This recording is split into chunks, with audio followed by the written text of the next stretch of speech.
Active shooter alert at Villanova was a result of cruel hoax, university president says. The active shooter alert that forced Villanova University students to shelter in place on Thursday was the result of a cruel hoax, according to President Reverend, maybe, Peter Donahue. Mercifully, no one was injured, and we now know that it was a cruel hoax. There was no active shooter, no injuries, and no evidence of firearms present on campus, Donahue said in a letter to students. Police say the Department of Public Safety received multiple reports around 4:30 p.m., including claims of a man with an AR-15 style weapon and a possible victim. Several calls included gunshot-like sounds in the background, police said. A security alert was immediately issued, instructing students to lock and barricade the doors. Videos posted on social media showed crowds being rushed into buildings. The adrenaline of it was kind of surreal. You don't know what to feel, said Kyle Mesro, a first-year law student who was inside John F. Scarpa Hall, where police initially believed the suspect may have been. An officer came in with his pistol drawn and asked us if we heard any gunshots. We said no. He said, "Back everything up, get out of the building," Mesro recalled. Nearby, first-year student Jack Connolly sheltered in his dorm room. It was kind of scary, he said. His father, Sean Connolly, waited outside. Getting the text message was surreal. Thank God no one was hurt. There's a blessing in there, Connolly's father said. And whoever called this in, whether it was one person or multiple people, they should absolutely be arrested, and they should, at a bare minimum, have, like, attempted bodily harm charges. I feel like it should resoundingly be attempted murder, because that is what this is. Like, you are hoping that people get hurt when this happens. The only reason you send SWAT to someone is because you hope they get hurt. Hundreds of law enforcement officers responded, securing the campus room by room. After a thorough search, the alert was lifted and a follow-up message confirmed the campus was clear. We know this false report caused fear and disruption as we begin our academic year, the university said in a statement.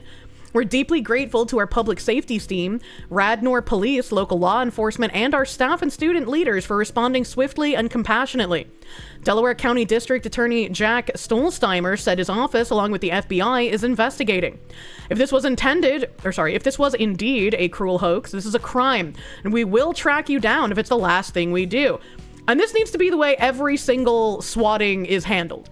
Every single swatting needs to be handled in the "we will track you down no matter what and you will be brought to justice" kind of way. Don't forget the donut operator had an attempted swatting on him as well. I was like, if you get really large as a content creator, again, it's just going to happen because people are fucking crazy. Pennsylvania Governor Josh Shapiro also responded, noting that swatting is illegal and directing state police to use every tool at our disposal to find those responsible. I know today was every parent's nightmare and every student's biggest fear, Shapiro said in a statement on X. I'm profoundly grateful no one was hurt and thankful to all members of law enforcement who ran toward reports of danger to keep Pennsylvanians safe. Chopper 6 captured images of emergency vehicles and armed officers at the entrance of a parking garage and other campus locations. Brandon Ambrosino, a professor of theology and ethics at Villanova, said faculty were struggling to get information during the lockdown. None of my colleagues knew what's happening. We're messaging back and forth, he said. Courtney Harris Bond was walking near the law school with her husband and freshman son when the alert was issued. Really tough way to start a freshman year at college, she said, after being given the all clear. Villanova's campus is located about 12 miles northwest of city center Philadelphia. The Augustinian University has received increased attention this year as the alma mater of newly elected Pope Leo the 14th, I think, yeah. It says, justice is coming. An illegal alien killed 3 innocent Americans on a Florida highway. He ran to California thinking sanctuary laws would protect him. Florida hunted him down and dragged him out in shackles to face justice. Lieutenant Governor Collins sent a direct message to Gavin Newsom, "We're done with that shit." And this was just the beginning. By now, most people have seen the gut-wrenching footage, an illegal alien from India attempting to make a U-turn in a truck on a busy Florida highway, killing 3 innocent Americans. Today, the accountability began. Just before 2 p.m., Harjinder Singh was extradited from California to Florida. He was shackled and placed on a plane by Florida state authorities in Stockton. After fleeing the scene and hiding out in a sanctuary state, Singh is now being forced to face justice. The era of criminals hiding behind sanctuary protections is coming to an end. And I find this interesting because a lot of people have tried to retort this with, but there are American truck drivers who also get into accidents. And it's like, well, if you want to bring that up, you should execute those truck drivers. And then instead of sending this Indian man back to India, just execute him too. Right? If they have caused accidents that have murdered people, just execute them. I'd be okay with that. Yeah, I agree with you, dear friend. What about those American truck drivers? Let's just execute this guy instead of deporting him. I agree. Thank you. I'm glad we could come to a decision together. The idea of sanctuaries for invaders and criminals is so fucked up. It really is. It really is. Florida Lieutenant Governor Jay Collins was on the ground in California to oversee the extradition and deliver a clear message. Republican states won't sit back while blue state policies endanger American lives. We're here today because of tragedy. Oh, this is a quoting from the article. Okay, I'll let this play then, so I don't have to read it. We're here today because of tragedy. 3 lives lost. 3 Floridians' lives ended early. Now, why did this happen? What was the causatory problem that brought us to this point?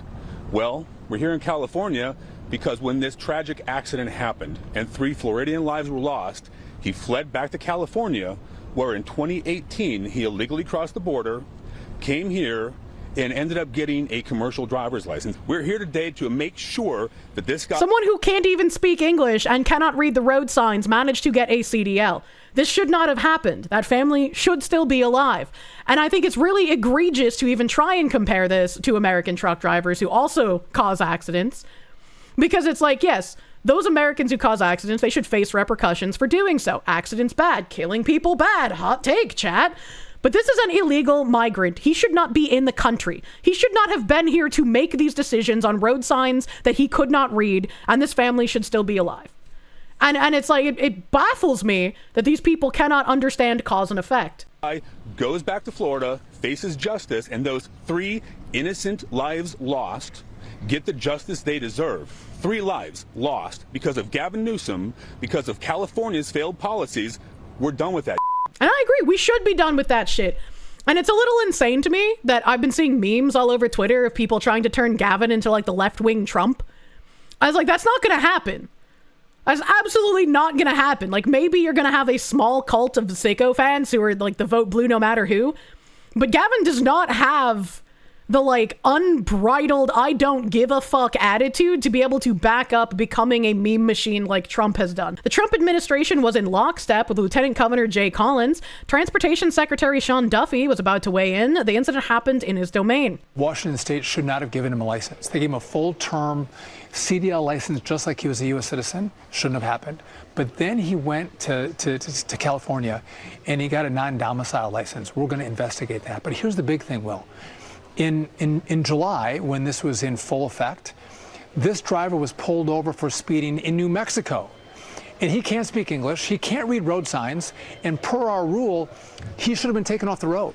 New Mexico didn't take him off the road, they let him drive away and get to Florida where he killed 3 people. So again, we are going to investigate all of these states, and we're going to take appropriate action. And there's a lot of tools that we have. I need all the information first before we do that, but I'm going to use those tools to make sure that there's compliance in every single state in the country, because when I did this at the start, I talked about safety. And the left was saying, no, this is about immigration, this is about not treating people fairly. And I said, no, making sure you can speak the language and read the road signs is a direct threat, if you can't do it, to the American people who drive on those roads. Mm-hmm. The left lost their mind, and you see here how important this is to drive safety across the country, that you speak the language and can read road signs. Absolutely. And this is why the people who allow these things to happen, the people in the positions of power, the people who can give out the CDLs, the people who give jobs to illegals, they all also need to feel repercussions, whether it be through fines or through jail time. There needs to be something that happens to close these incentives for companies to hire these people, for licenses to be given to these people, for any kind of like healthcare or housing or anything. Anyone who gives out these things to illegals needs to be held accountable for doing it, because merely doing mass deportations is not going to fix the incentive issue. When pressed on Fox News by Will Cain about what accountability really means, Secretary Duffy unleashed. So here's more of that. Let's follow up on accountability. Can you give me some insight into what tools you have at DOT to ensure that a state like Washington or a state like New Mexico or a state like California complies with the orders coming out of the executive branch? How can you make it so that Gavin Newsom is not going to give a CDL to someone who can't pass an English proficiency test? So, which is a crazy question to ask, Because why would the governor of a state want to help people who can't read English, who can't speak English, who can't read road signs? Why would he want to ensure they keep being given licenses? That is an insane thing. This is like unironic treason from the inside. He wants to cause more suffering to citizens, whether they be natural born or naturalized immigrants. We're doing, but there are serious consequences for states who don't follow the regulations as set by the Department of Transportation. We're going to have a big announcement coming in the coming days about what we're going to do, but it'll be painful for states who don't comply with us. It should and again, be. It's because that if you have a driver's license from California or from Washington, you don't just stay in those states. You actually can drive across the country, which is what we saw here in Florida. That's why we take our rules and requirements very seriously, and we're going to make sure that states comply. Low speed boot, thank you. How about we just stop considering CDLs from those states as valid? That would be hilarious if, like, you get stopped outside of California with a Californian CDL, and the police are just like, yeah, we're going to have to impound your trailer. We actually can't allow Californian CDLs on the road because of the heightened amount of Californian CDLs going to people who actually can't drive. And so to ensure that our state residents stay safe, we can't have you driving on the road, buddy. With what? You thought Washington issued the initial CDL, and then he went to California and he got a non-domicile license. Tell them to comply with, or they'll have consequences. So to be clear, you have levers that you can pull at DOT that makes it very painful for these states that defy orders from DOT. We have significant levers that we can pull, and I guarantee we're going to get compliance. Good. I fucking hope so. That's what happened. A nuke was dropped by Secretary of State Marco Rubio. Rubio posted a surprise announcement on X, and here it is. Effective immediately. We are pausing all issuance of worker visas for commercial truck drivers. The increasing number of foreign drivers operating large tractor-trailer trucks on U.S. roads is endangering American lives and undercutting the livelihoods of American truckers. And trucking pay is fucking good. I got a lot of truckers in my audience. My favorite lesbian is a trucker in a Nordic country. I never remember which one. I think it might be Norway, but I always forget. Right, like trucking pays pretty fucking well. And there are lots of Americans who would do trucking. Trump administration is reviewing all 55 million foreigners with U.S. visas for any violations. Trump administration said Thursday it's reviewing more than 55 million people who have valid U.S. visas for any violations that could lead to deportation, part of a growing crackdown on foreigners who are permitted to be in the United States. It's a written answer to the question from the Associated Press. The State Department said all U.S. visa holders, which can include tourists from many countries, are subject to continuous vetting, with an eye toward any indication that could be ineligible for permission to enter or stay in the U.S. Should such information be found, the visa will be revoked, and if the visa holder is in the United States, he or she would be subject to deportation. Since Trump took office, administration had focused on deporting migrants illegally in the United States, as well as holders of student and visitor exchange visas.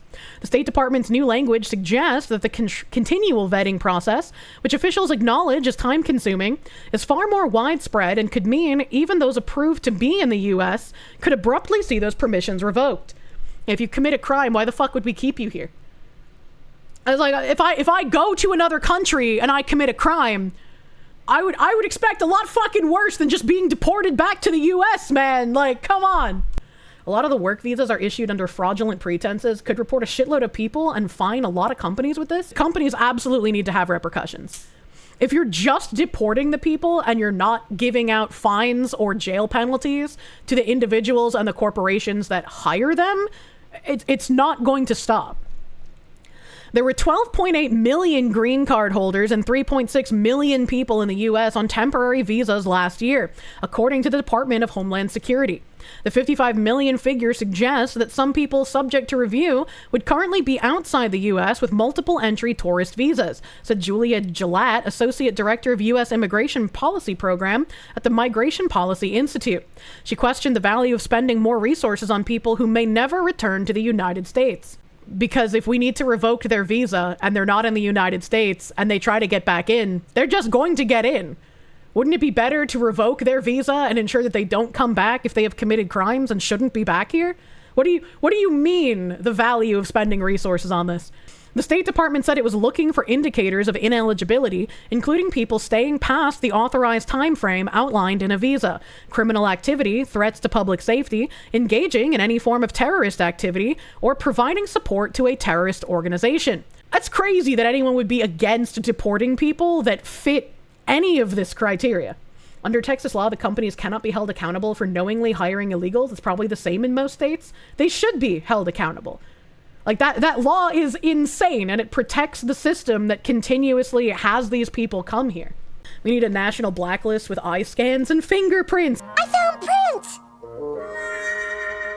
No, fingerprints. I don't think so.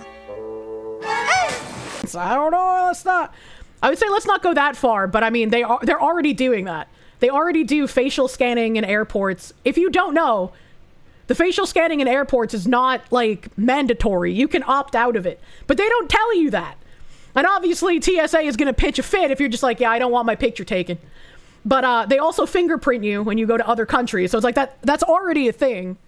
We review all available information as part of our vetting, including law enforcement or immigration records or any other information that comes to light after visa issuance indicating a potential ineligibility, the department said. No more worker visas for commercial truck drivers. The U.S. will also stop issuing worker visas for commercial truck drivers, Secretary of State Marco Rubio said Thursday on X. He said the change was effective immediately. The increasing number of foreign drivers operating large tractor-trailer trucks on U.S. roads is endangering American lives and undercutting the livelihoods of American truckers. The Trump administration in the past months has taken steps to enforce the requirement that truckers speak and read English proficiently. The Transportation Department said the aim is to improve road safety following incidents in which drivers' ability to read signs or speak English may have contributed to traffic deaths. The State Department later said on Thursday it was pausing the processing of those work visas to review its screening and vetting protocols. Ensuring that every driver on our roads meets the highest standard is important to protecting the livelihoods of American truckers and maintaining a secure, resilient supply chain. Edward Alden, senior fellow at the Council on Foreign Relations, said foreign workers have helped address a labor shortage of commercial truck drivers. Fuck you. Actually, fuck you. Oh my, I hate these people. Absolutely hate these disingenuous scumfuck people. This action should be seen as a part of a concerted effort by the administration to discourage American companies and other institutions like universities and hospitals from hiring and retaining foreign workers. Illegal. What the fuck is this guy talking? I hate these people, man. The goal here is not to target specific classes of workers, but to send the message to American employers that they are at risk if they are employing foreign workers. The economic consequences will be far larger than just visas being stripped from foreign workers in a few job categories. Good, send them all back. It's insane to me how much protections people here illegally are afforded. Like, my great-great-great-grandparents had emigrated here. Fucking Tim's mom emigrated here when she was a teenager. Fucking Moonshine, he's a South Korean immigrant. All right, like there's plenty of immigrants. Legal immigration in controlled settings is great. You get people who come here who want to be American, who want to enrich themselves and the country. They're not here to just drain resources. They're here to be a part of our country. And that should be celebrated. We shouldn't be trying to keep criminals and undocumented people here. It is not a human right to have access to America.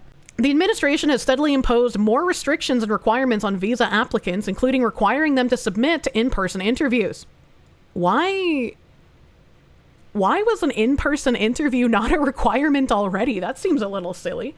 The review of all visa holders appears to be a significant expansion of what had initially been a process focused mainly on students. Officials say the reviews will include all visa holders' social media accounts, law enforcement and immigration records in their home countries, along with any actionable violations of U.S. law committed while they were in the United States. This just seems normal. This just seems like a normal check and balance to make sure we're not letting in crazy people to the country. I don't understand. The reviews will include new tools and data collection on past, present, and future visa applicants, including a complete scouring of social media sites made possible by new requirements introduced earlier this year. Those make it mandatory for privacy switches on cell phones and other electronic devices or apps to be turned off when an applicant appears for a visa interview. And I'm sure some people are going to be like, this is an invasion of privacy and they shouldn't be allowed to look at your social media. Someone who worked in insurance, when someone would file a claim with us, someone at my company would pull all of their social media, like everything on their Facebook, on their DeviantArt, on their fucking MySpace if it still existed, on their Twitter. We would have archives of every single post and every single page. Because if you're trying to file a claim and make us pay for something and you post it on social media how like, lol, got so drunk, crashed the car, we're gonna find that and we're gonna tell you to get fucked. We're not paying for shit, you know? Like, how often were they lying? Yeah. When I got put on fraud investigations, that was the most fun I've ever had. Like, the insane shit that people will lie about. Oh God, it's so fun. As a part of the Trump administration's commitment to protect U.S. national security and public safety, since Inauguration Day, the State Department has revoked more than twice as many visas, including nearly 4 times as many student visas as during the same period last year. The vast majority of foreigners seeking to come to the U.S. require visas, especially those who want to study or work for extended periods. Among the exceptions for short-term tourist or business visits are citizens of the 40 mainly European and Asian countries belonging to the Visa Waiver Program, which grants those nationals a stay of up to 3 months without having to apply for a visa. But large swaths of the world, including highly populated countries like China, India, Indonesia, Russia, and most of Africa, are not part of the program, meaning their citizens must apply for and receive visas to travel to the U.S. Earlier this week, the department said that since Trump returned to the White House, it has revoked more than 6,000 student visas for overstays and violations of local, state, and federal law, the vast majority of which were assault, driving under the influence of alcohol or drugs, and support for terrorism. That's crazy. That's crazy that the majority of revoked student visas are for those 3 reasons.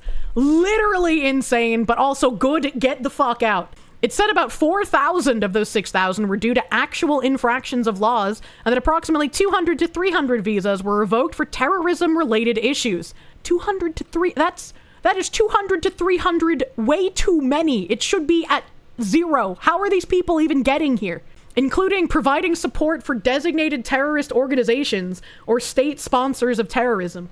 Get out. Get the fuck out. Governor Ron DeSantis chimed in. He made it known that Florida and the Trump administration are now fully aligned in their response.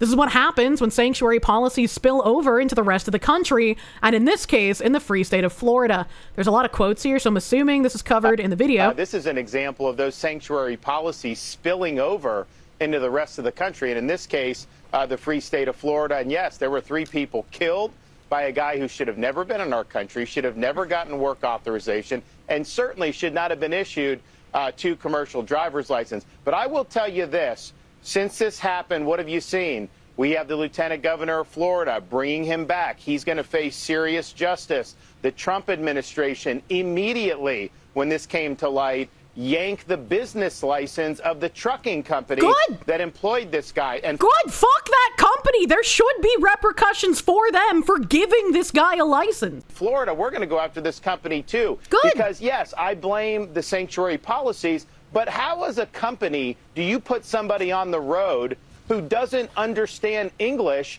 knowing what kind of safety hazard that is? So it's a much different response from Florida under my leadership and under President Trump's leadership at the federal government. So it's a big tragedy, but I think the response has been very robust in a good way. I think to hold California accountable, what you're really going to need is Congress to defund sanctuary states and to reel in the laws that are allowing people to game the asylum system. We read an article last week at some point talking about how the federal government is going to be going after the sanctuary cities, and I was like, fuck, I cannot wait to see what happens in Boston, because holy shit, they are corrupt as fuck. Let's go, man. He came from India, halfway around the world, illegally crosses the southern border and then somehow makes a bogus asylum claim. That is not right.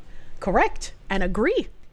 Indians are rallying in support of the Sikh truck driver who killed 3 Americans. A support petition has gained over 200,000 signatures. Indians put their co-ethnics first, no matter who's harmed. That's insanity to me, man. Plea for fair sentencing commutation request for a 28-year-old Punjabi man involved in a... They can't even make a fucking title correctly? Are you kidding me? Who is signing this? 425,712 signatures. Let's get to 500,000. I hope when this gets to 500,000, DeSantis looks at this and is just like, get the fuck out. I don't really care, Punjabi man. To Governor Ron DeSantis, we, the undersigned, urge Governor Ron DeSantis and the Florida Board of Executive Clemency to re-examine and reduce the sentence for a 28-year-old truck driver involved in a fatal U-turn crash on Florida's Turnpike in South Florida. This was a tragic accident, not a deliberate act. He can't fucking read the signs! He shouldn't have been given a license! What the fuck do you mean? While accountability matters, the severity of the charges against him does not align with the circumstances of the incident. Bro, when an American citizen gets into a car crash and kills people, they are still given, like, manslaughter charges. What are they talking about? Why would we ever give this guy a reduced sentence? Key considerations and precedent. No criminal intent or history. He was here illegally! Fuck you! The incident was a catastrophe, not a criminal act. He couldn't read the signs. He was given a license without knowing how to fucking drive. The driver has no prior record because he's here illegally and fully cooperated with authorities. Disproportionate sentencing. The imposed 45-year sentence is excessively severe given the nature of the accident. You know, I agree. Can we just execute him for killing 3 people instead? Relevant precedent. Aguilera Medeiros case in Colorado, a driver, Rogel Aguilera Medeiros, initially received a 110-year sentence for a fatal crash, resulting in 4 deaths. Following a massive public outcry and a petition that garnered over 5 million signatures, Governor Jared Polis commuted his sentence to 10 years with parole eligibility after 5. You know, maybe they do have a point. Maybe we should just kick out all of the immigrants. Maybe we shouldn't allow any immigration. Holy fuck, bro. Judicial acknowledgement of unfairness in that case. Even the sentencing judge admitted that the mandatory minimum sentencing laws compelled him to impose the lengthy term. And that if I had the discretion, it would not be my sentence. I would give you a lower sentence if I could because I'm sad that you're brown, but unfortunately the law says I have to give you the correct sentence I would give anyone else. I feel like I'm taking crazy pills, chat. I feel like I'm actually taking fucking crazy pills. Holy shit. Holy fuck. What the hell? Demonstrated effectiveness of public advocacy, the Aguilera Medeiros case illustrates how collective voices can catalyze justice reform. That's not justice reform. That is an injustice about everyone else who's a normal human being having to live with these people on the streets who don't give a fuck about anyone else's life. Petition request, reduce the current sentence to a just and reasonable term reflective of the circumstances and comparable to the Aguilera Medeiros precedent. Grant parole eligibility. Ooh, I'm getting angry. After serving a fair portion of the reduced term, promoting rehabilitation and fairness. I fucking hate the, like, precedent we put on rehabilitation. Holy fuck, man. Consider alternative sentencing options such as restorative justice measures. Hey, there's that commie speak. Counseling or community service aligning with both accountability and compassion. What the fuck kind of community service could he do if he doesn't speak our fucking language? Holy shit. By granting clemency, you would reaffirm the value of proportional justice, the power of community advocacy, and the potential for rehabilitation. We believe this case is not just about one individual. It speaks to the broader principles of fairness and mercy in the justice system. With deep respect and hope, collective Punjabi youth. How about we just deport everyone who signed this? Like, I don't even care if they're like a natural born U.S. citizen. Just deport them for signing this. Deport them to where? I don't know, a raft in the ocean? Who cares? Jesus fucking Christ. After reading this, you want the maximum sentence possible? It just sounds like a bunch of commie gobbledygook, man. Let's see. Featured comments. Sydney Marvey. Mississauga Love Preet. Coffs Harbor Mankirat. Law should be equally served, not be based on gender. Yep, checks out. This was a tragic mistake. All right, accent checks out. Balpreet Singh. Accent checks out. Can you give chance for this person? What? Can you give chance for this person? I mean, accent checks out, but also why is she trying to ASMR mic us on this? What the fuck? It was an accent accident checks out. he made.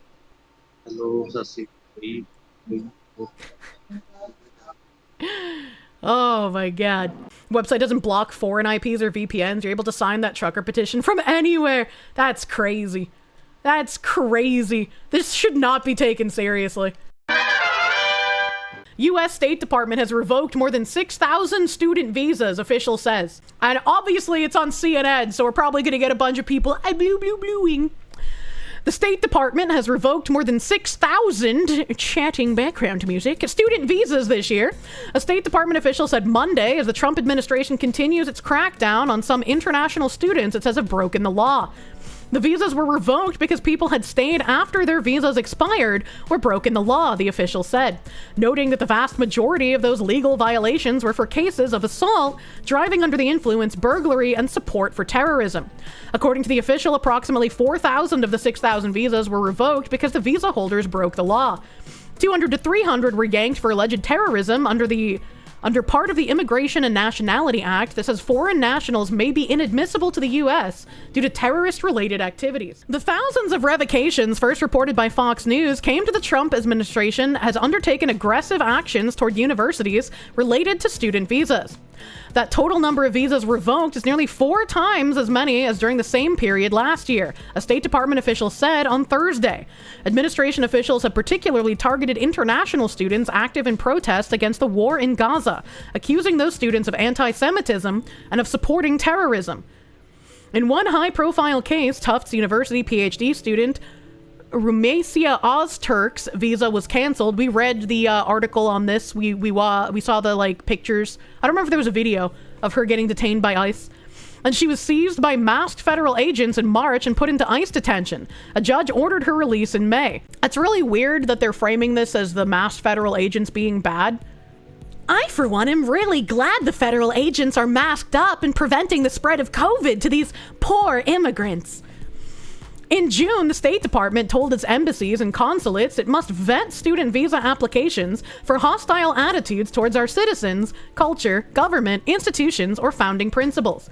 Applicants will be asked to set their social media profiles to public as part of the vetting, and a diplomatic cable noted that limited access to or visibility of online presence could be construed as an effort to evade or hide certain activity. You know what's really crazy? I have aside from Twitter, since I'm a public figure, I had no real personal social media after my MySpace when I was a teenager. Because I was I don't know, I was just never really interested in it. But I've had people talk about how it's a red flag if someone doesn't have social media. And I'm just thinking I kind of prefer it when people don't, because that means they spend less time worried about their updates and whatever socially acceptable things they can say publicly, and they just live like normal people. It's a green flag. The less social media someone has, the better, man. Secretary of State Marco Rubio has vigorously defended the Trump administration's policies on student visa revocation. There is no constitutional right to a student visa.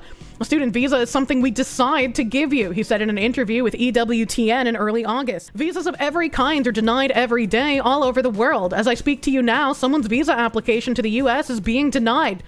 That's basically a hate crime.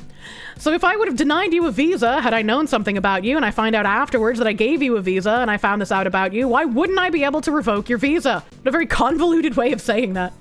According to the State Department, roughly 400,000 student visas, otherwise known as F1, were issued in fiscal year 2024. That's a lot. Far fewer are expected to be issued this calendar year after new appointments were temporarily suspended and the new vetting requirements were put in place.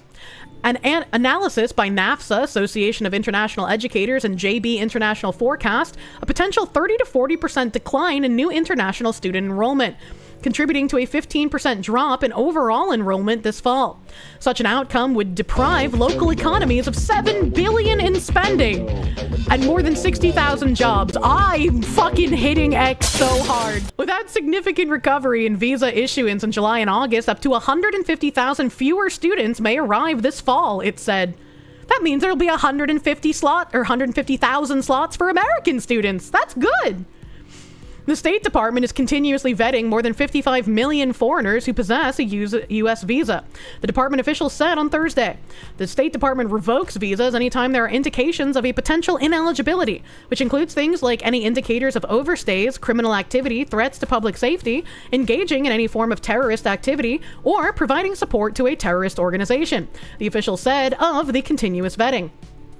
The department has always reviewed visas when issues arise, though the Trump administration is more aggressively reviewing certain visas.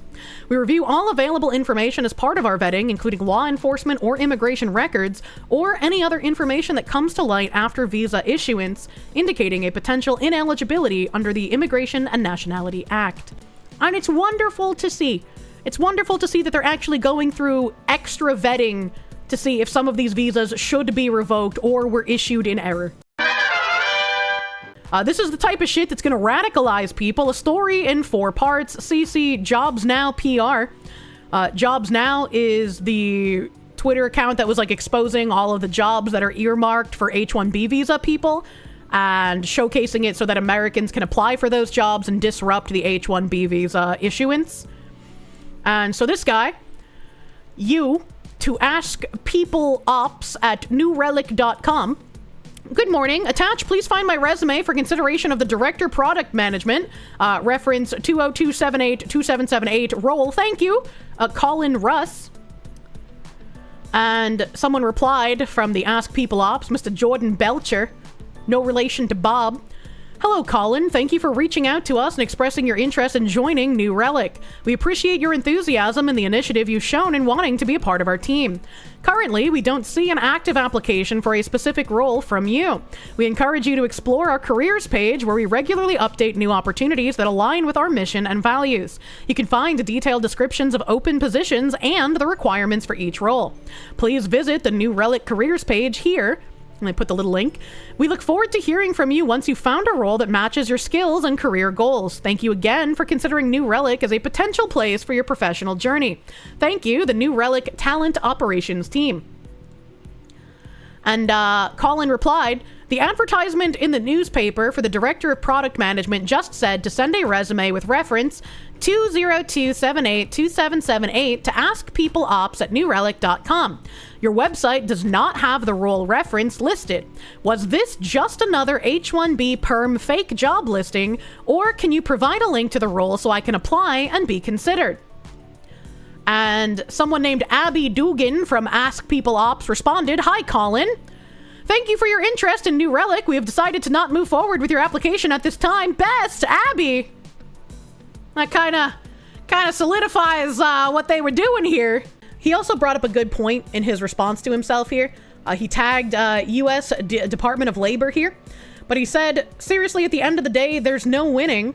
In a scenario with the slimmest odds of occurring where they find the company illegally discriminated, 2+ years have passed by that time. And now what? Do you really want to go work for that company? I mean, fuck, man. I just want to work. I want to rebuild American factories, but nobody's paying for that. And I got 2 kids that I want to be able to see. I'm far from alone, but I'm seriously worried this is going to get real bad real quick. And he brings up an interesting point where he's like, if they are found to have illegally discriminated, do you really want to go work for that company? And I've been saying this for ages. When you have these people who participate in obfuscating jobs for Americans because they want to give it to visa applicants, or they're participating in like the DEI nonsense. Those people in those positions of powers must lose their jobs. They can go get a job elsewhere, but if you keep those people as a part of the system, they are going to keep finding ways to continue the work that they're supposed to be doing. Do you really want to go work for that company? The answer would be, if those people upholding this unfair system still work there, no. Because they're going to earmark you as someone who they had to hire under discrimination lawsuit. They're never going to give you promotions. They're never going to be fair to you. And so you need the people who are producing this unfair system to lose their jobs in a position of power, and they can go find work elsewhere. But as long as they're in power, this will continue to be perpetuated. A U.S. Navy sailor's convicted of selling secrets to China. Wow! A U.S. Navy sailor was convicted Wednesday of charges that he sold military secrets, including details about military warships, to a Chinese intelligence officer while on active duty in exchange for payment. Jinchao Wei, also known as Patrick Wei, who was an active duty sailor stationed at Naval Base San Diego, was found guilty by a jury in federal court in San Diego of 6 counts. The charges on which he was convicted include conspiracy to commit espionage, actual just espionage, and unlawful export of technical data about U.S. defense vehicles in exchange for $12,000. Damn, he didn't even get paid well! That's crazy! Wei was a machinist mate in the USS Essex. Oh, fuck! He was in the sex plane boat! An amphibious assault ship, and held a security clearance that gave him access to sensitive national security defense information about the ship's operations and capabilities. Federal prosecutors allege that Wei was approached in February 2022 over social media by someone who claimed to be a naval enthusiast, but in reality was a Chinese intelligence officer. Between the time of their first encounter and Wei's arrest in August 2023, Wei sent photographs, videos, and information about the ship's weapons to his handler. In addition to information about ship movement and the potential vulnerabilities of the vessels, Wei also sent information about other Navy ships that he had taken from restricted computer systems. He was paid $12,000 over that period by the Chinese agent. That's insane to me. How? There's no way that he is playing dumb and didn't know what he was doing. There's no way. Prosecutors also presented evidence that Wei and the Chinese agent tried to cover up their communications. So he knew what he was doing. Don't fucking pretend he didn't. Come on.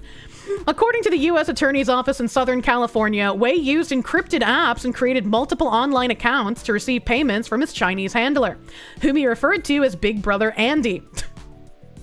They really can't get away from the communist terminology, can they? Prosecutors said Wei used digital dead drops and a computer and phone that were provided by the agent.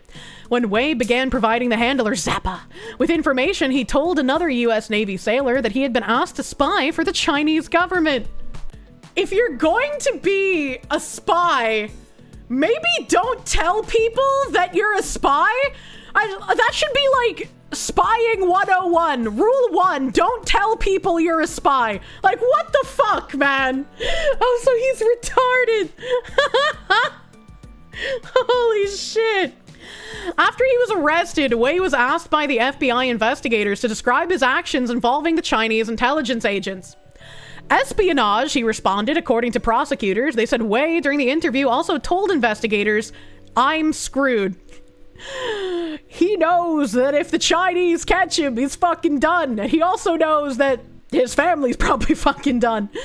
The defendant, who took an oath to protect our nation and was entrusted with a security clearance as a petty officer in the U.S. Navy, sold out his country for $12,000. That ain't shit. That won't even buy you a car in current year, man.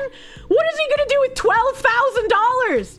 That's not even rent for a whole year. In San Diego, that'd buy him like, what, 3 months? He violated his oath, betrayed his uniform and fellow sailors, and turned his back on his adopted nation for money.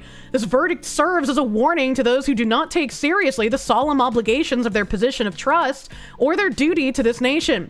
Do not be tempted by easy money, because you will be prosecuted and sent to prison. Wei is scheduled to be sentenced on December 1st. The max penalty for charges is life in prison. Why would we spend money keeping this guy alive in prison, though?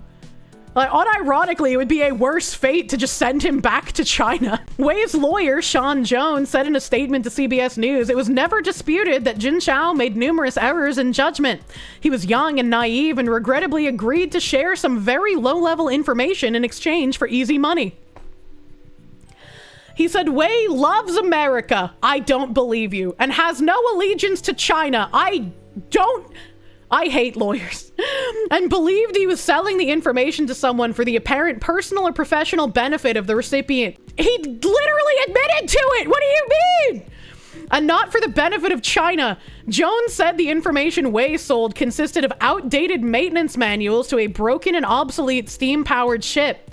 Jones added that he believes Wei's actions had absolutely no effect on national security and expressed hope that given the substantial mitigating factors, he will receive a fair sentence. The Chinese officials' successful spying efforts are viewed as part of a developing area in Chinese covert activities that counterintelligence officials are calling virtual espionage, the practice in which Chinese intelligence officers target members of the military and other high interest on social media, draw them into correspondence, and extract sensitive information from them is seen as a rising threat, officials told CBS News. Even if, for a second, we believed he gave information on broken and obsolete materials, right? If I was an agent of a foreign nation and I was testing out spies to bring me national security information a la espionage for a different country, I would want to trial them, right? Be like, I'm going to ask these questions about things that don't really matter to see if they can bring me this information without getting caught. And if they can bring me the information that doesn't matter without getting caught, then I can ask them for the real big hitters because clearly they've proven competent enough to be able to get the information out without anybody knowing. Right? Like, is that just, am I retarded here?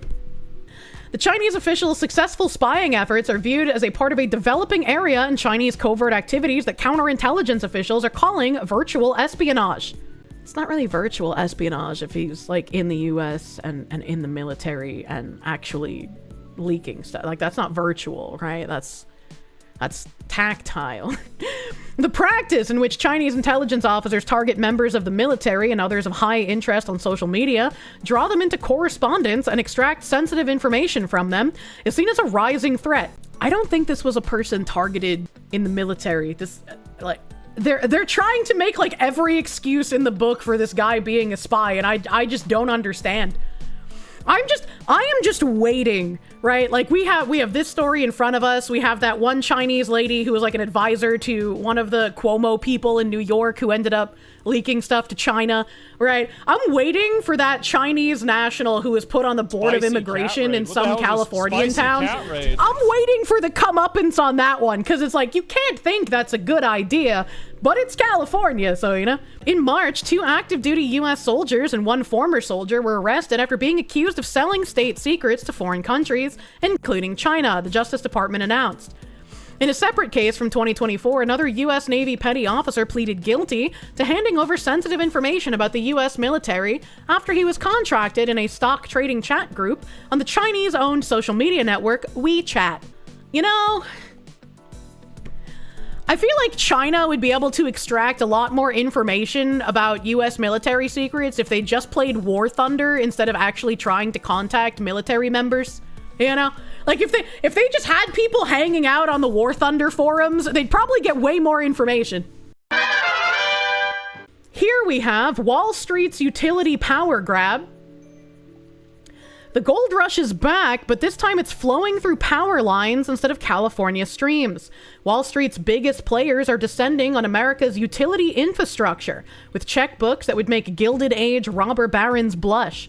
The question isn't whether they'll succeed, it's what happens to the rest of us when the lights are controlled by algorithms designed to maximize shareholder returns. As Ivan Penn reports in the New York Times, large Wall Street investment firms are moving to acquire U.S. utility companies in an effort to benefit from the rising demand for electricity from data centers. But the deals are increasingly being contested by consumer groups who say they will lead to higher energy costs for residents. The numbers tell the story of an industry sensing opportunity. BlackRock's Global Infrastructure Partners division has proposed buying Minnesota Power for approximately $6.2 billion, while Blackstone announced an $11.5 billion agreement to acquire TXNM Energy, which operates utilities with 800,000 residential and business customers in New Mexico and Texas. This represents a coordinated assault on America's power grid by firms whose primary allegiance is to investment returns, not reliable electricity service. And this also makes me worry because we know that BlackRock is a part of the DEI ESG network. We know all about the Fink Man. And it's interesting that the two divisions that they're trying to buy, right, are Minnesota Power, the Caliphate of Minnesota. That's interesting that that's one of the first ones. And then Texas, New Mexico, which borders on Mexico. Those are two interesting starting locations. And that's a lot of money to pay for that infrastructure. $6.2 billion to buy Minnesota Power and $11.5 billion to buy the TXNM Energy. Very, very interesting targets. I wonder what they could be planning on doing with that.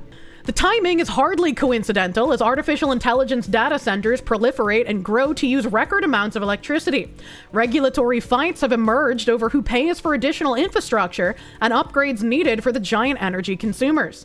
Translation, Wall Street sees the AI boom as their personal ATM, with utility customers as unwitting depositors. Minnesota offers a particularly stark example of this dynamic. The acquisition appeared to be on a smoother glide path last week when the Minnesota Department of Commerce removed its opposition to the deal and entered an agreement with the parties involved in the transaction. But a state administrative law judge recommended late Tuesday that Minnesota utility regulators deny the proposed acquisition sought by BlackRock's Global Infrastructure Partners division and the Canada Pension Plan Investment Board. What the fuck does Canada have to do with Minnesota's electrical grid? What the fuck? The problem is that we need to have many companies running power, not one, and not the government, because fuck having a single power company. You see, it's interesting you say that, right? You might not have been here during my stream where I complained about how electricity works in New England. In many places in Massachusetts and New Hampshire, there are multiple electric companies. A bunch of people got together and said, we must seize the means of electrical production.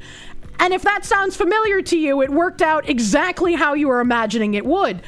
Where if you pay the electric company directly, right, like everywhere else that has only one electric company, when you pay the electric company directly, your costs are lower than if you pay the communist coalition. And I was like, well, what the fuck is even the point of having the option to choose them if they are far and away more expensive than just staying with the electric company? What the fuck is the point? Why is this here? And what's even funnier is that regardless of that communist power coalition being higher priced than just going directly to the electric company, the cost of electricity in Massachusetts and New Hampshire is twice the cost of electricity almost everywhere else in the US. Literal fucking insanity. The non-public evidence reveals the partners' intent to do what private equity is expected to do: pursue profit in excess of public markets through company control, Judge Megan J. McKenzie wrote. The partners themselves have carefully committed to do very little. This isn't hyperbole, it's the judicial equivalent of reading Wall Street's diary out loud. The private equity model depends on financial engineering that typically involves loading companies with debt, extracting fees, and optimizing for short-term returns. Some consumer and progressive groups contend that investment firms shouldn't own electric utilities because they generally seek to maximize profits, often by burdening the company's finances with large amounts of debt. That approach, the critics argue, could lead to much higher electricity rates and less reliable service. This isn't theoretical concern-mongering. Experts brought up examples of troublesome private equity takeovers of utilities to the PUC, such as with the Michigan Upper Peninsula Power Company, which Baker testified had significantly higher rates than the Michigan state average, following 2 private acquisitions with multiple rate increases. Like, people making the argument that, like, if you own the property, like, it's within your rights to be able to sell it, to whoever, and you shouldn't be forced to turn down deals of large amounts of money because of the potential negative consequences. And I feel like that's a very libertarian position to take. But when it comes to the ability to have electricity, I feel like you shouldn't be prioritizing, like, selling your land, especially to foreign investors. This article is about Wall Street investors, which, I mean, it might as well be. It's BlackRock, right? A little bit more of the globo homo, as it were. It's like, I don't know. That seems really weird to me. The firms frame their utility acquisitions as essential infrastructure investment for the AI economy. Blackstone said it expected to complete the overall transaction by the second half of 2026, if it receives all the required approvals. But stakeholders evaluate Blackstone's $11.5 billion TXNM energy deal with regulatory implications for data centers. I wonder how many people are not going to talk about this until we get to the second half of 2026, and then they're just like, this can't happen. I was like, well, should have done something about it a year ago. The data center angle deserves particular scrutiny. The regulated utilities under TXNM can power data centers, but they're barred by state regulators from developing, owning, or operating the centers for third parties. This regulatory constraint should theoretically limit direct conflicts of interest, but any transmission upgrades or power generation built to serve data centers would be paid for by the data center companies. Yet consumer advocates remain skeptical. Some wonder whether BlackRock's interest in Elite, I don't know what Elite is, relates to its growing focus on data centers, which are major utility customers. There's speculation that a new data center is being proposed outside of Duluth. The pushback has been swift and substantive. No one in northern Minnesota wants higher utility bills solely to line the pockets of Wall Street-based private equity firms, said Nicole Heil, senior researcher and campaign director for climate at the Private Equity Stakeholder Project. In Minnesota, the opposition coalition reads like a who's who of consumer protection. Parties to the case, including Cure, Sierra Club, and the Minnesota Attorney General's office, large industrial customers, and ratepayer protection advocates, oppose the acquisition because the evidence shows private equity ownership would have negative impacts for customers and utility operations. Which hard agree, man. Why is the simulation breaking? This is a strong precedent for protecting the people of Minnesota from utility owners that would otherwise put profit over people, said Hudson Kingston, legal director of Cure. The regulatory process is working as intended, questioning whether private ownership of public infrastructure serves the public interest. One of the most troubling aspects of these deals is the opacity they introduce. Elite would not have to meet the same reporting requirements set by the Securities and Exchange Commission, so there would be less information publicly available about the company and its plans. When utilities move from public to private ownership, they escape the disclosure requirements that allow public oversight of their operations. Unfortunately, GIP and CPP have hidden from public view additional details about their proposed governance structure for Elite, claiming these details are trade secrets. Trade secrets? For a public utility? This is exactly the kind of corporate doublespeak that should trigger regulatory alarm bells. True and real. True and real. The scale of these firms creates inherent conflicts that would be impossible to manage effectively. In addition to the above concerns, both buyers hold, either directly or through investment funds they manage, significant financial interest in many other companies that do business directly with Minnesota Power and/or work in utility-adjacent fields. Blackrock is the single largest shareholder of Enbridge Energy, one of Minnesota Power's 2 pipeline customers. This presents a potential conflict of interest. When your utility's owner also owns your energy suppliers, competitive markets become academic exercises. These utility acquisitions represent a fundamental shift in how we think about essential infrastructure. This deal represents the antithesis of local control, said Maggie Schupert, a Minnesota Power customer and organizer with Cure. They're buying the things that are the basis of our lives. The AI data center boom may be driving electricity demand, but it's also creating opportunities for financial engineering that puts profit before people. Private equity investors demand higher profits than normal market investors. Jenna Yeakel, an organizer with the Sierra Club and a Minnesota Power customer, told Truthout. That means higher rates for residential and small business customers. Wall Street's utility shopping spree isn't about improving service or advancing the energy transition. It's about monetizing monopoly infrastructure in ways that would make the original robber barons proud. The question isn't whether these deals will generate returns for investors, it's whether Americans are willing to let private equity firms control the switches that power our lives. And I don't know what you would do to, regulate this kind of shit and prevent private equity firms from buying utility power. Because I don't want foreigners, right? I don't want the Chinese to own my power company, but I also don't want BlackRock or Blackstone to own them either. You know, I'm not really sure how you stop this from happening. Sounds like something that would have been the plot of a James Bond movie. Yeah, right? Missing Texas woman Cowra Taylor found living in lost African tribe in Scotland. Even this article title has me feeling fatigued. A woman reported missing by her family in Texas has been found living amongst a lost African tribe in the Scottish woodlands. The Kingdom of Kubala claim they have settled in a forest in Jedburgh with the intention of reclaiming land that was stolen from their ancestors in the Highlands 400 years ago.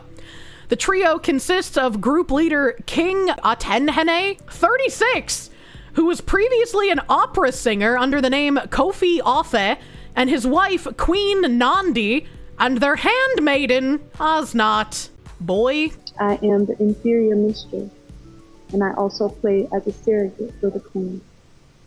I'm also the bondwoman of the king. I also play as a surrogate for the king. She is his prostitute. This homeless man has somehow acquired a mentally ill wife and convinced her to live homeless in the woods with him, and then also convinced a missing woman from Texas to become his prostitute. What the fuck is happening? Which means I do not have the formal title of a wife, but he is my husband, and we are a tribe. The Kingdom of Kubala has been on a pilgrimage to our lost heritage, following the roots of our ancestors back to the land where Jacob, our forefather, laid his stone, the stone of scorn, and he blessed it with oil.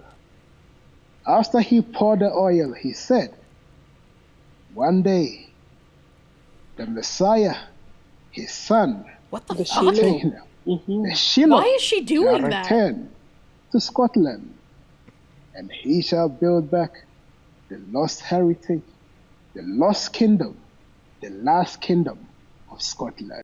That's right. That's right! That's right! That's right! It has now emerged that Osnat, Lady Safi, is Cowra Taylor from Texas, who has been reported missing by her family in the US. To the UK authorities, obviously I'm not missing, she said in a video message from the camp. Leave me alone. I am an adult, not a helpless child. Chat, how long do you think she's gonna last as like some dude's homeless prostitute before she's crying to go back home? The group said on Tuesday that they don't recognize local laws and have faced persecution from those who don't understand their ways. Oh, well, you see, everything's okay. They don't recognize the local laws, chat. That means they can't break any of them. They're so smart. Why couldn't we have thought of that? They have been served eviction notices and background music, and even suffered an attack on their camp when their tents were set on fire. Who's willing to bet that the attack on the camp when the tents were set on fire was them like leaving a fire smoldering instead of putting it completely out? But instead of bowing to local law enforcement, they say they only recognize the laws of their god, named Yahweh. Wow, that's really innovative. The missing American woman gave an offering of Imbrew, a Scottish soda, and shortbread sticks to the so-called King Atenhene, as is tradition for their 400-year-old tribe. Its king even claimed to be a descendant of the Messiah. Oh. Their presence has baffled locals, although the tribe claimed to live a simple life, bathing in a nearby stream. Isn't that contaminating? Living in tents and connecting with nature. We live a very simple life of returning to innocence, King Atehene said. We connect to nature, we connect to the trees around us, we get grounded every morning. We bathe in the spring water, we're living a simple life of relying daily on the Creator for food, shelter, and clothing. We live in a tent without walls, but we are not afraid of anyone, for we have the protection of the Creator, Yahweh. And you know what? They could be crazy fucking freaks of nature if they had purchased land. But the fact that they're just like, we need our ancestral land given back to us is what's like, you guys are just fucking crazy. Many people do not have the eyes to see and the ears to hear. They see things and they judge without understanding. This includes the government of Great Britain, who say that culture and religion is tolerant in Great Britain. But the Kingdom of Kubala has suffered trials and tribulations at the hands of authorities who do not understand or tolerate. But the kingdom of Kubala cannot be destroyed, for we are helped by the creator of the heavens and the earth, our God. Until then, no one will be able to destroy the kingdom of Kubala. But surely they give Kabbalah. What the hell does spiritual Judaism have to do with this? No. He said Kubala. But wouldn't this be crazy if this was like another sect of the fucking black Hebrew Israelites? There we go. My brain just shut down in the middle of it. In the business, we call this foreshadowing. They claim they are a lost... They claim they are a lost tribe of Hebrews with their king descended from David the Messiah, and say their ancestors were cast out when Elizabeth I deported the native black Jacobites. That's right! That's right! They're literally just a different sect of the black Hebrew Israelites. I'm gonna lose my mind. The group said they live a simple life and aim to fulfill a prophecy to establish their kingdom and bring other lost tribes back into the fold. Damn. Damn, those Israelis better watch out. The kingdom of Kubala is coming for them. We follow the laws of the creator. Everything belongs to the ones who made it. King Atahene said, everything belongs to the ones who made it, eh? Well, I got some bad news for them in that case. We do not believe that any authority owns the land. The earth belongs to the Father. We do not know about any eviction. All we know is that we are here to stay and establish our authority and power just like our ancestors did. King Atahene described it as a journey of pilgrimage. And you know, they might be allowed to squat here for a couple of months in the US before they eventually get arrested. But I'm pretty sure the UK will just like cede them some land. I don't think anyone in the UK is going to do anything about this. So, you know, we'll check back in about 10 years and see where they're at, you know, with their kingdom. Why does he look possessed in this picture? Where the fuck are his eyes? What is happening? King Atahene claimed, the prophecy said, after 400 years, when my ancestors are destroyed from the land of Scotland, from the land of Great Britain, they will go into captivity and lose their identity. But after 400 years, I will come and bring them back to the land of promise. I am following the ancestral call and the call of the gods. The calling from our creator to embark on this journey is the most important thing in our life. It's a journey of hope, a pilgrimage. Now, chat, I'm not the best at math, but he's referenced 400 years several times. But then the prophecy says, after 400 years, when my ancestors are destroyed from the lands, they will go into captivity and lose their identity, all right? So the kingdom of Kubala existed in Scotland, and they prospered for 400 years. And then after those 400 years, the filthy Scottish and British came and decimated the tribe somehow. And then another 400 years, so they're in captivity for 400 years. And then the Messiah will come back and bring them back to the land of That's 800 years. That's 800. That's not that's 800, if I'm reading this correctly. His wife, Queen Nandi, 43, a mother of 7, who was born Jean Gachot, shared a statement on social media. Where the fuck are their 7 children? What the fuck? Where are the 7 kids? We are the lost tribes of Hebrews and have returned to claim Scotland as our homeland, a land stolen by Elizabeth the first 400 years ago when she deported all black people from Scotland and England. Chat, I shouldn't have been confusing Margaret Thatcher with Margaret Sanger. I should have been confusing Margaret Sanger with Elizabeth I. How dumb of me! Oh god. When she deported all black people from Scotland and England who were not Africans but natives of the land, Queen Nandi wrote, Jacobites were black from their ancestor Jacob Jacobho? Is that just an anagram for Yakub? A black man. According to our prophet Atahene, Jerusalem is in Scotland.